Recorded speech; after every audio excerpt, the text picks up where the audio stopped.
I was about to bring. I have a little notebook, like a real small. I have like 5 different notebooks that I keep stacked on each other. They're all like,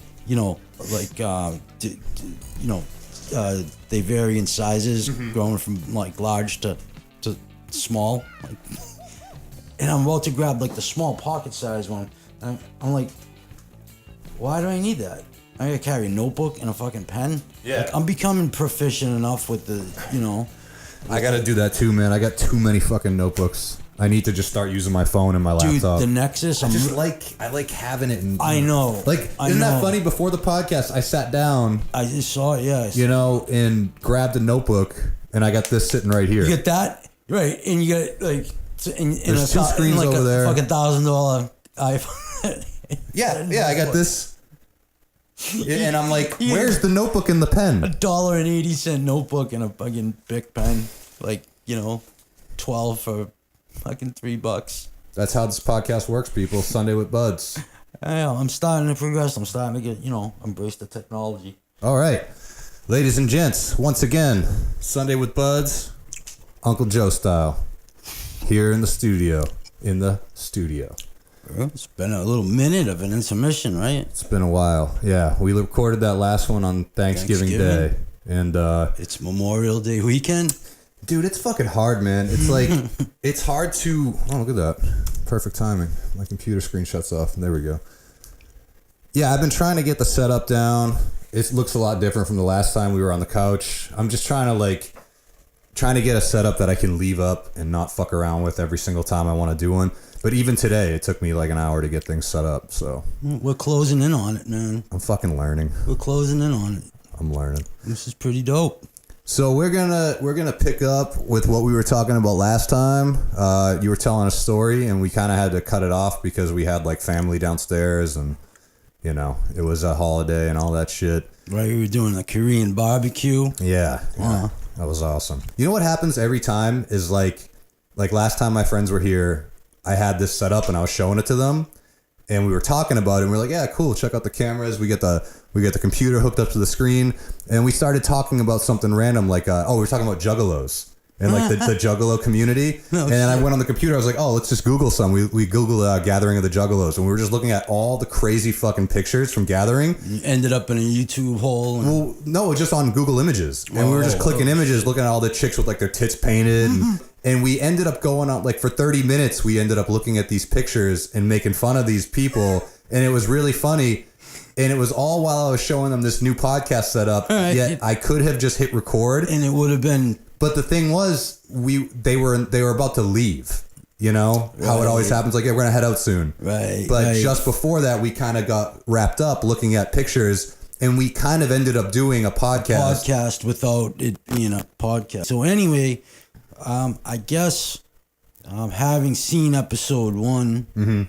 Would be a pretty, applicable prerequisite for this episode, right? I mean, you could do a quick recap. I mean, you were talking about... I mean, you really didn't even get anything too deep. You were kind of just describing what it's like. Barely, just scratched to be in rehab. The surface, right. The topic being, the fact that rehab does exist is something, that I... whether fortunately or unfortunately, as it worked out in the long run, fortunately, became familiar with, happened to be the source of, me meeting the love of my life. Your, for all practical purposes, sister-in-law or sister. Pretty much, yeah. That's what I pretty much consider that. I mean, yeah, man. You guys have been together for a while now. 8 years. It's kind of weird, right? 8 years. It's real weird. It's fucking strange. But yeah, we met in treatment. We were both in treatment, and kind of it's sort of, I brushed on like just how, the place was. It was kind of like a low rent, what they refer to in the whole treatment spectrum as a holding. Holding is usually, it's like a 28, maybe 30 day place that you'd go to in between an actual like Actual a rehab. detox. Yeah. You know, where you like get the physical. Is that where you go first? Yeah, Just you hit the detox immediately. hit the detox. Get off the shit.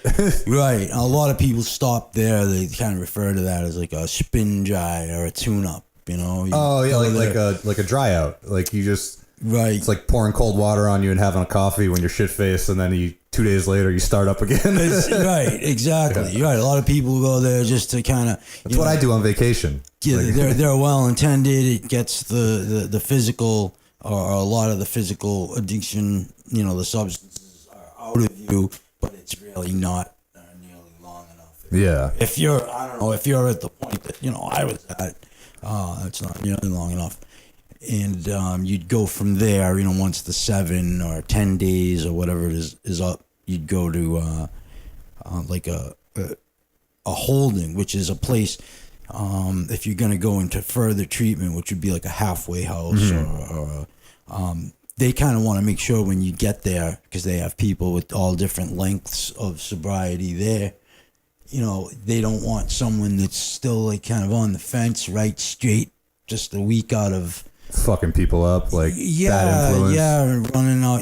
They want to give people there like a better chance, better. Yeah, they want a stable environment. Exactly. They don't want a bunch of wild cards running around like Right, planting because ideas in people's heads. Unfortunately, yeah, it's a real vulnerable time for people. It's easy to get taken out. It's easy for people that like interests to meet up, and so they have you go to like a 30 day place.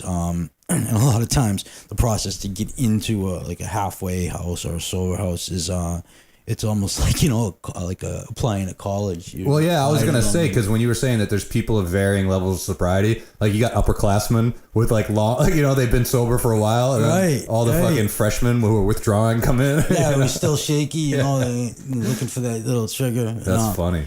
Yeah, so you go and you actually go out on interviews, and a place will see you and it's like, all right, we want that guy. He's first round draft. Yeah. So Dude, I got a full ride to this rehab. That's what we were in one of those places in the process, and that's where we met. That's a funny skit. Like And, if rehab has a basketball team, a football team. Right. Continue, my bad. Yeah, at that point you can just like kind of we actually did have sporting events. It was a place where we had like a football team, and it was varying degrees. People were in varying degrees of of withdrawal, like post withdrawal. You're trying to like run and catch a ball and just Fucking shaking. you get about 10 fucking steps and just Boom. yeah, dude, I'm done. Going in to drink some water. NCAA rehab edition.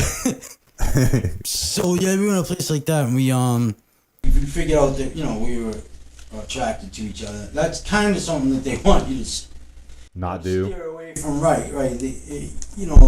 Most like substance abuse programs, they kind of they want you to not get involved in any type of serious relationship for at least like a year or something, and it doesn't always work out that way. And like I explained in the first episode, that wasn't by any means my intention. It wasn't there. And some people are, believe it or not. It's like a shack out place, a hookup joint. Yeah, they're there to get laid. Yeah, they really are. And that's kind of scummy because, people are in different, all different stages of vulnerability. You don't know where different people are coming from, what they've just been through, what bridges they've burned, what they lack in their life, and what could be, someone's agenda for hooking up with someone else. And it's just something that's not really, something to practice. But, like they say, it's not cliche, the heart wants what the heart wants. Yeah. We,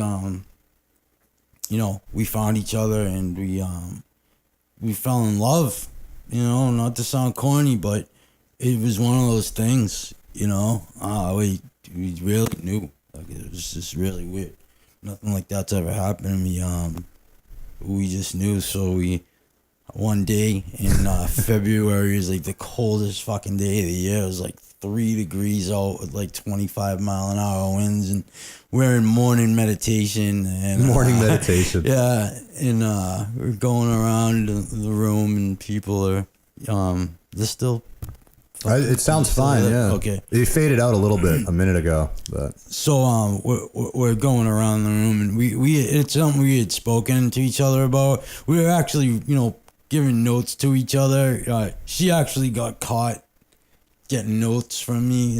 We had told each other, make sure you get rid of the note, burn after reading type thing, flush it down the toilet. And she didn't. She had kept them in what she thought was like a little secret compartment she had cut out in her pocketbook. And that's so fucked up. So like if they find the notes, that's like contraband. Yeah, they found the notes, and they put what they call a proximity contract on us, actually on her.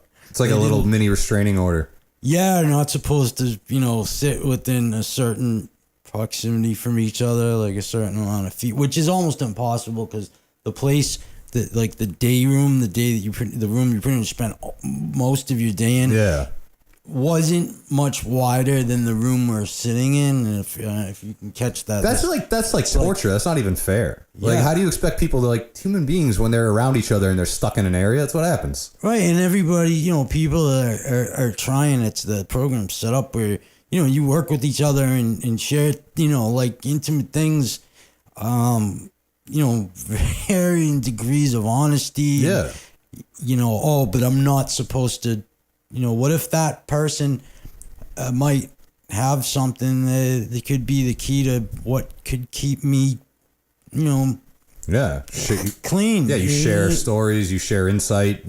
Sometimes that happens, and that was actually that was the situation with us. So, we got around that whole proximity thing, and it was, there was some funny instances where we'd sneak like a kiss in and and then we just decided we actually had got to the point where we were like approaching the end of the 30 days, and she wasn't having the best time, and she actually had a counselor who ended up hitting on her.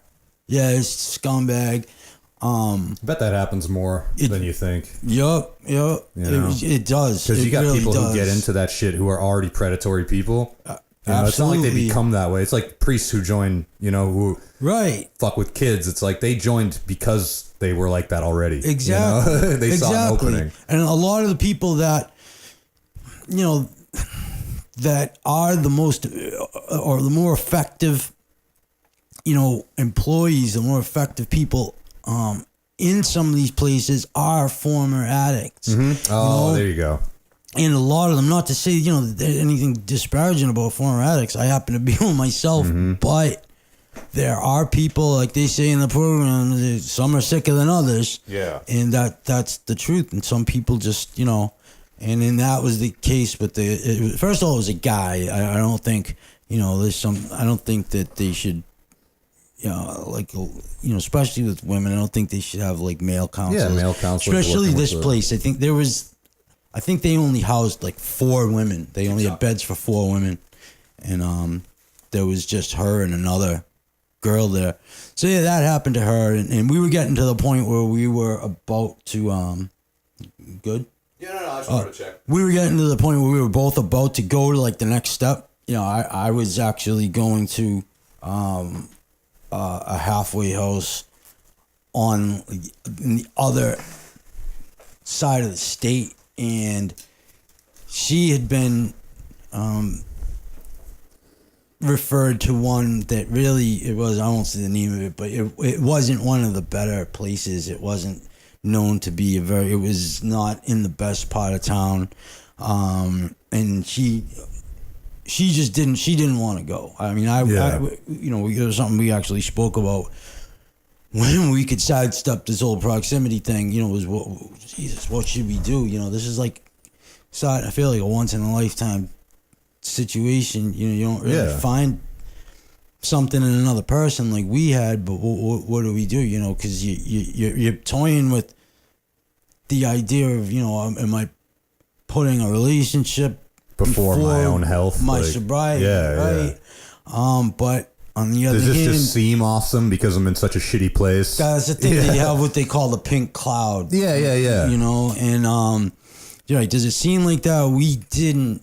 You know, we honestly, you know, we tried to be as honest as possible when confronting that question, and we you know, we honestly believed that no, that wasn't what it was. Well, I mean, and as it turned out, now you know, right? That wasn't 8 years later. You know, that wasn't what it was. But I was actually kind of more, you know, God bless her, and I was more inclined to kind of stick to, you know, the plan, and I was like, well, we can, you know, after a couple of months, we'll stay in. So she's like, it's not gonna happen. Yeah. It's like, it's either, you know, we gotta do this now, and she just was so uncomfortable with the place that she was going. She's like, I think whether you go or not, I'm not gonna go. And I was like, She wanted to stay. She didn't want to stay there. She didn't want to go to the place. At all. Yeah, that was the only option they were giving her. I mean, I had a couple of different options, and yeah. So she was like, I'm just not gonna go, and I was real worried about her. So, I says, all right, well, let's do this. We gotta ditch this place. Get the fuck out. And that's what we did, man. We were literally, you know, we didn't let anybody know, and it was just like in the middle of a meeting, at like 9 o'clock in the morning, and you know, we were just, you know, in the middle of some poor person talking about, you know, some heartfelt thing. Yeah. And we just gave each other, you know, like this. The nod. Like Yeah. this. And she got up, you know, she got up, went upstairs, and came back down with her bag and her coat. And I ran up, came back down the same way, and just looked at everybody and was like, hey, listen, everyone, you know, we were there over Christmas and New Year's, so like everybody kind of really like get bonded. I was like, listen, you know, we love all you guys, but we'll see you later. And no, man, see, I was picturing it like she gave you the signal and then like tossed out the fucking sheets that were tied together. right. It's like the most unconventional love story. Like two kids escaping from the orphanage, except you're adults and you're in your attics, like, right. just letting off the train tracks, like from rehab, like wee. It ended It's up so romantic. Well, just wait, man. It gets pretty Bonnie and Clyde, man. So from there, like I said, Hopefully not. It was like a freezing cold day in February. There was like a 30-mile-an-hour wind. In her, you know, we didn't have transportation other than, you know, foot and public transportation. I actually had a real nice leather coat, and I had to either bring that or the heavier winter coat that I had. I gave this really, like, you know, cool, expensive leather coat to a kid there. Like, Merry Christmas, dude. You were like Batman? You were like Batman in the first one where he gives his coat to the homeless guy? Yeah. That's a nice coat. Yeah, pretty much. I gave it to this dude who just gotten out, you know, he's just done like 4 years in prison or something. I was like, yo, when was the last time you had a leather coat, man? Merry Christmas. And, yeah, we just, that's it. We left. We just walked out and grabbed the first bus. We were in Lynn. And we grabbed the first bus heading into town, into Boston. For a better life. And Karen she had never been on, tell you a little bit of her Saugus upbringing. She had never been on a bus before, in public transportation. And how old was she at this point? I mean, late 20s. Yeah, late 20s. Yeah. So, I've been riding the bus since I was 15. And I grew up in the suburbs for the most part. Right. I remember riding this stupid bus, you know. Yeah. So I was in it's kind of a given. Grade school. So yeah, it was kind of like a cool adventure for her, you know. And it was like a really liberating thing, you know. There's this thing where we were sneaking around and passing notes like little kids, and we're able to actually, like, you know, touch and hold hands. And needless to say, that night, we you know, we rummaged up a couple of bucks, and we grabbed a hotel room at the Red Roof Inn up there on Route 1. Luxury. The Red Roof. Yeah, man, it was kind of screwed up. At the same time, we were leaving, this other guy who had been in the previous, you know, place that I was in, the detox I had just come from. Yeah. He had been with me like the whole time, and he decided he was gonna break camp too.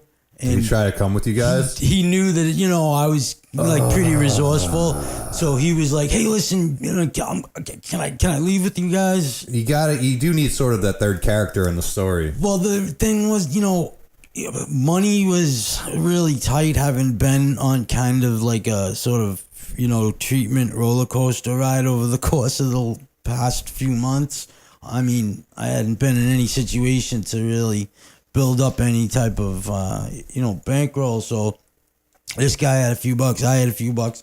So between like the three of us together, that was kind of the only way that we were gonna, yeah, you know, be able to get a room. So yeah, the three of us actually. This is so bad. So did you make him sit in the bathroom while you guys fucked? Well, he was kind of hiding under the blankets, you know, with the lights on, and without getting into, you know, he didn't, you know, he made sure he wasn't like invited or involved or welcome. Did you or at least anything. let him jerk off? But yeah, I think that might have gone down. Yeah, he might have. I think. Well, I will tell you one thing, man. Without getting into any more detail, you know, I don't like to kiss and tell. I'm just very respectful to my significant other. Yeah. But at the end of like good, let's say 3 or maybe closer to 4 hours, that dude gave me a fucking high five and told me I was his hero. And that's a fact, Jack. You can. He's like, that stamina. Yeah, it's man. like nothing I ever seen. It was one of my prouder moments. I'll never forget you. It was. Yeah, I don't think it's ever been quite like that since. But that's the honeymoon phase. So from there, okay, just get out of rehab. Things are still exciting. From there, it was a very eventful relationship. Yeah, I'd say you guys have had an adventure. Well, you know, that was the day one in the hotel. From there, we had fun. Like I said, it was fucking freezing out. You know, we just had the shit that we had on us, like a small bag, and you know, we found different spots to crash. It was like an adventure every night. Like, whoa, where are we gonna stay tonight? And you know, I think we spent like one night. Like hanging out in the Prudential, you know, actually stays. Most people don't know that like stays open all night. The stores and shit aren't open in the mall, but the actual physical mall is open, and you know you can hang out. You can't like sleep in there. Yeah, like, but you can sort of. But yeah, you somewhere can, like, to be. Hang out at a table and read and shoot the shit, and we did. It's like hanging out at a Starbucks, you know. Yeah, we spent a night there. And then $1.50 for a coffee, and you just milk that shit for like 8 hours. Yeah, a lot of people back then. I don't know if they still do it. Right, there was a thing in Boston. Well, I think in most Starbucks you could buy a coffee. Yeah. And if you kept the same cup, you could refill it. You could refill it for 50 cents. I've heard people do that before. Yeah, and I learned from a guy. He had like a network of hidden cups all over the city. So wherever he went, he had a cup stashed, like within proximity to certain Starbucks. Dude, that's fucking hilarious. Everywhere. So he'd like get under a bush and it was like, yo, 50 cents. I got a cup on 3rd Street. Yeah, I got a cup under the. He had cups everywhere. Dude, he's like that's fucking hilarious. He's like a superhero. Yeah, man. There's all kinds of cool cup people man. like that you'll meet. Yeah, cup man.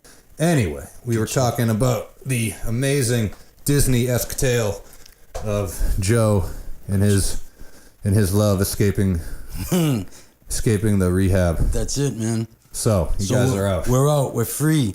We're in the world, and you know, it's all in front of us. But there are a few obstacles in the way. You know, like food, shelter, money, transportation, clothes. You know, just some money, right? Clothes, just you know, small shit. Nothing too big. So there we are. You know, we had spent for night one. Blew like all the money we had in the hotel.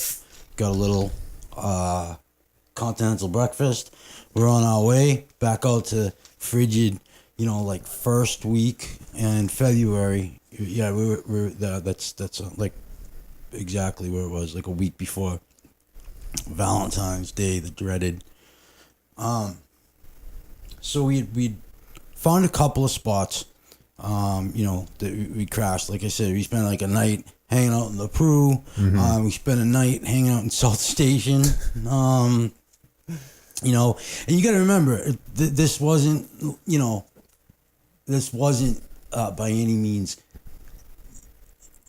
cause to despair or to worry. We just, we were in love. Yeah, you just wanted to be together. We just wanted to be together. We were actually having like a blast. This was an adventure. This was like some, Tom Sawyer, Huck Finn shit.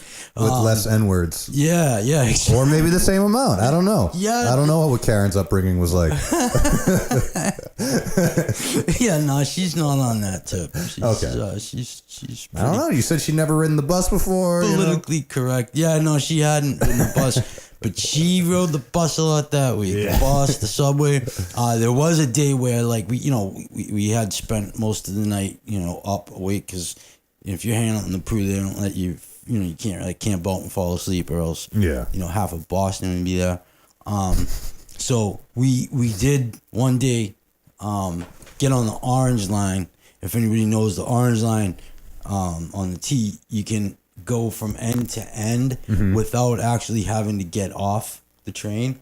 So you just ride it back and forth? Yeah, you can continuously ride it back shit. and forth. So I think we slept on the Orange Line. Loophole. Her like on my shoulder, my head on my bag, and we just rode back and forth with all this rush hour, commotion on and off, and we like got some of like the most restful, peaceful sleep ever. You probably got used to that train. Yeah, right. The motion of the train. So, after a couple of days of this, we're starting to get a little bit concerned and like, okay, we got to figure out a move. Yeah. Neither one of us have money. Now it's like the crunch time. Okay, well, coming off of a good several years in active addiction, usually, you learn to become rather resourceful. Yeah. But this was a challenge. Not only now, I have myself to look out for, but now I have someone that, not just someone else, but someone like, I really care and want to protect. It was a little bit like crunch time, and the weather was a huge factor, because it was freezing out. I think Karen only had taken like a light pair of sneakers. And that's something fucking homeless people in this area of the world have to really contend with. Like, you got to see, like, when we went down to Austin, there's a reason, like, there's a lot of homeless people in Austin. Like, every time you walk out, they come up to you. There's a reason they're down there. That's by design. In LA, Same within, right. Exactly. Like, you got to snowbird that shit if you're homeless. It was like that in Miami too. Yeah, of course, right? That it kind of made sense. Like, oh yeah, well, that's not something that we were planning to. Stay in the state of. We were gonna get out of that situation. It was just a matter of just putting the pieces of the puzzle together, which we did. We camped on a couple of people's couches. That gave us a little bit of rest and time to collect our faculties and or sharpen our faculties, collect our thoughts, and plan a little bit. Now, of course, something I'm not necessarily proud of. We knew that there was a very good chance that we were gonna have to do some type questionable of shit, questionable for survival, legally questionable. Right. So we don't want to interrupt the vibe of how blissfully happy we were to just be together. Yeah. And we also didn't want to be physically removed from each other by the law. Yeah. So we had to be careful. It's kind of precarious. Sometimes you just gotta kill a vagrant and take his things. That's it. No one's gonna miss him. Make sure he doesn't have any, family or attachments. Yeah, you're all set. Anyway. No, we that was something, we talked about. We wanted to make sure we weren't going to do anything, that was going to hurt anybody. Yeah. No, not, physically or, do any type of crime act that was going to deprive anybody of any personal no victims. belongings, insurable amounts of money were, considered and that type of thing. So, again, this isn't just to clarify, this isn't something that, a way that I believe in living my life. But at the time, moral compunction wasn't, the biggest. I get it. You're desperate. We were, do what man. you gotta do. We were, and being together at the time, that was the most, it was the most important thing. Yeah. And staying together. So, we came up with some harebrained plans, schemes. And none of them, were gonna be feasible.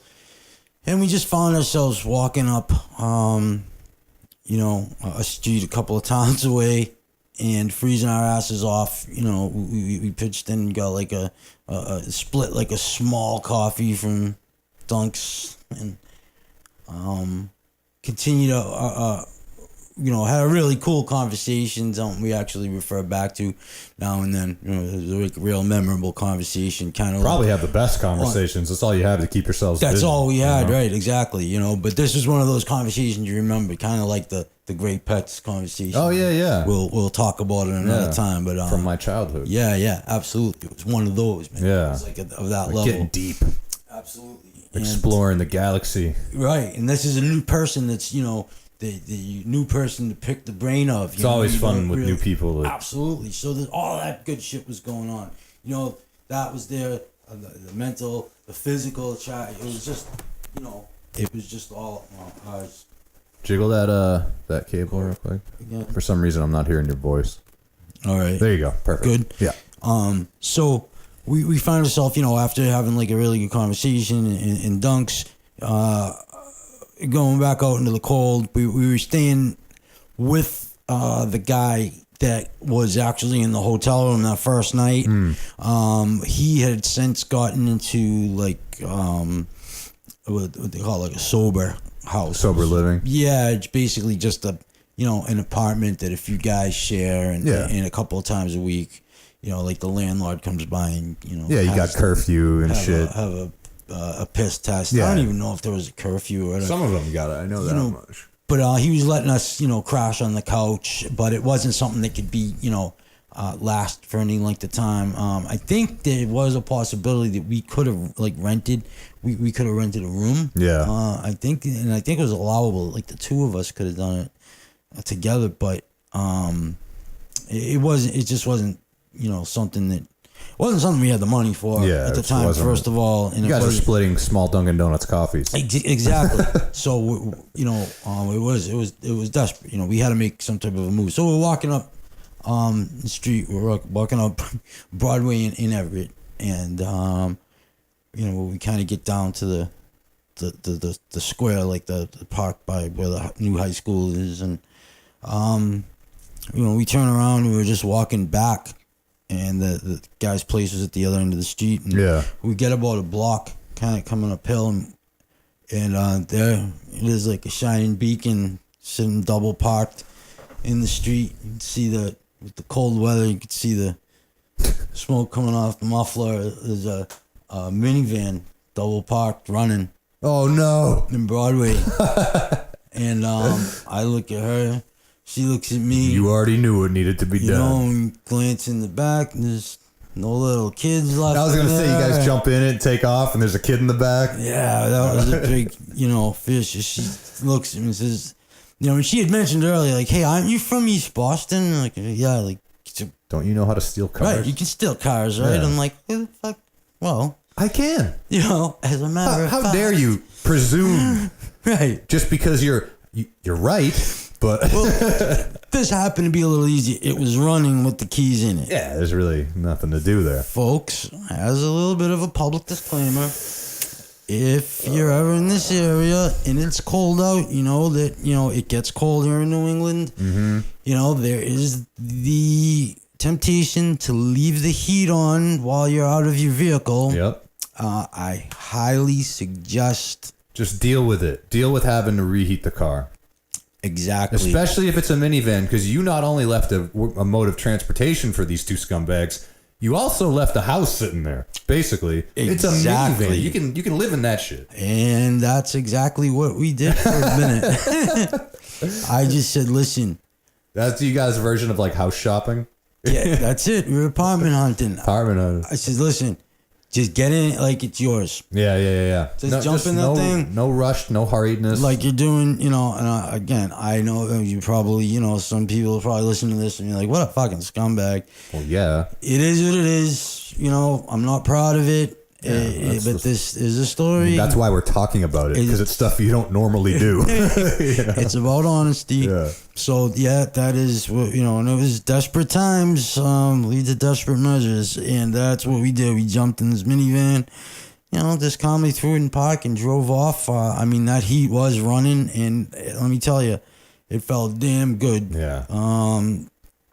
You know, the heat overcame the guilt of the action. Yeah, man. And you know, we just I mean, a fucking minivan. I mean, how much attention is it going to attract? You know, Exactly. It's a very low profile car. and yeah, it was they're like everywhere. a fucking maroon minivan. Yeah. You know, It was like an old Dodge or something like that. it was a Ford Yeah. Windstar. Yeah, Yeah. and things comfortable as. Oh yeah. So we hung around for another couple of days. We actually found you know, another buddy was finishing an apartment for somebody, of a guy, you know, who owned a building close by, and he let us, you know, stay in the apartment for a couple of nights while we kind of figured out, you know, what our next move was going to be now that we had transportation. Now, where do you park something like that? Like, do you ever worry that, like, you know, whoever it's minivan it was reports it's stolen. Right. You gotta make sure you park it. It's not like you guys can go like get it painted like in the movies or whatever. Right, you know, like, right. You're not gonna go throw like some, you know, some wash off paint job. Maybe you can switch the license plates or something like that. But even that's like maybe even bringing more attention to it. Right, because now they don't match up. Yeah, yeah. exactly. Now there's somebody who's missing plates. You know, so right. you got plates missing. You got a Windstar missing. Like, right. I'm sure you know you got to sort of be careful where you park it. You do. Well, you know, the first move you figure you will, you know, you want to get out of the city that Get out. it's in. You know, I mean, inside there's a registration. You see what city it's registered in. You want to stay away from that area. And you know, because the cops in other cities aren't really going to waste their time looking for that thing. You gotta remember, they don't even know about it. We're in you know, first place we went is back to, you know, a couple of blocks from where we grew up, back in East Boston, and it's, you know, they have a lot more better things to do than you know, a fucking stolen car in East Boston is like, you know, it's just it might as well literally be a needle in a haystack. Yeah. You know, so and with parallel parking. You know, there you go. Yeah, see license plates and that type of stuff. It's a fairly generic car. Yeah, so there you go. You know, interestingly enough, we had just parked it, got out, and we were going to walk towards Central Square, and as we were walking, you know, up maybe 2 blocks away, sure enough, a police cruiser comes by, and there you go, right there, that's it. That's it. Like, wow, it brings back some memories. Damn. Our first home together. Yeah, that's it. That's our first thing. We as you'll learn, we had it for quite some time.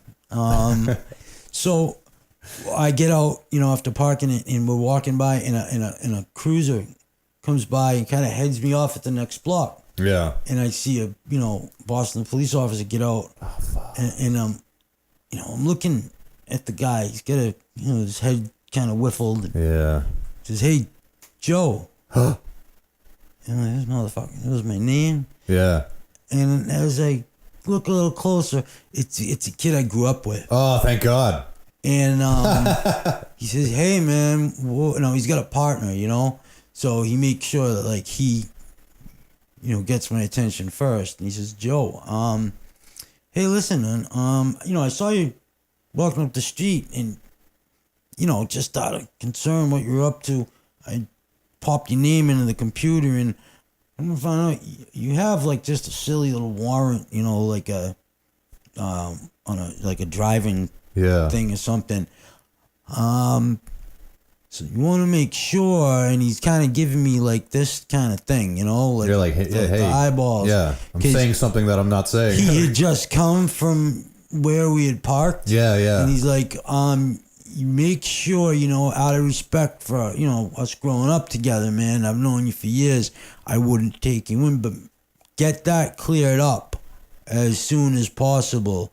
And just, you know, make sure you're careful, like, where you park. Yeah. So he caught on to the car? He didn't say it in so many words, but it seemed like that, you know. Like, I know that's not your car. And if that's a story, you know, hey, that's hats off to you, man. What was the warrant for at the time? It was literally like maybe a driving, like license, like failure to show up to court or something like that. I think it was unregistered and uninsured. I think a car that I had a couple of years ago. I think it was the registration had lapsed, and I hadn't. I think the insurance rather had lapsed. And that's fucking crazy. It wasn't man. anything that serious, but enough to if it had been anybody else. Yeah. But then again, if it was anybody else, they probably wouldn't have known my name to tap into the computer. But, you know. Anyway, that was a pretty cool thing. Regardless. Pays, man. Pays to stay where you are. So I see people I went to high school with that are cops now, and it's so weird. You know. Because I'm driving around with a car with an expired sticker, and I'm like, what happens if Dave, that I went to school with, I see my friend Dave as a cop, pulled me over? Would he be cool? Would he do? Would he be cool with me? Like, I think he would. Right. Like, or would he go for the collar? You know, the easy collar. Yeah, like, no, I think he'd be cool. So this kid definitely was cool. So we made sure that, you know, we immediately kept our distance from the thing for a little bit just to see what would happen. Everything looked cool. So the next day, you know, we left the area, and you know, we went somewhere a little bit further north into like sort of like the suburbs, and you know, we ended up spending the night in a couple of times while we made our ultimate plan, which was you know, we already pretty much had a plan formulated.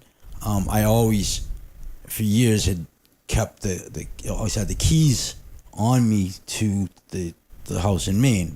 Our family has.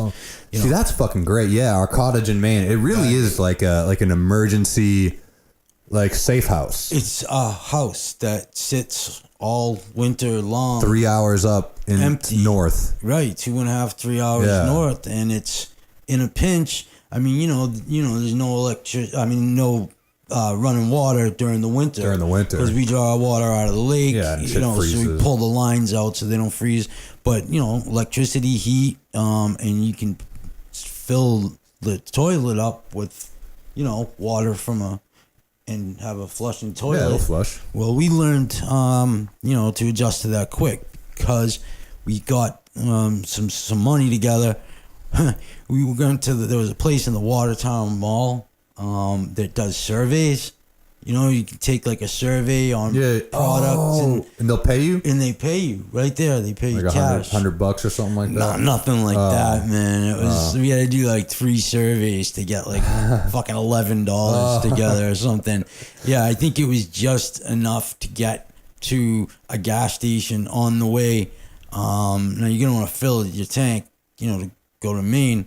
And luckily, there's a couple of tolls. The Ford Windstar gets decent gas mileage. It does get pretty good freaking gas mileage. It's got a tiny engine in it. Yeah. It had like what's that, like 4 cylinders, 6 cylinders? I think it was a 6-cylinder. Yeah. All right.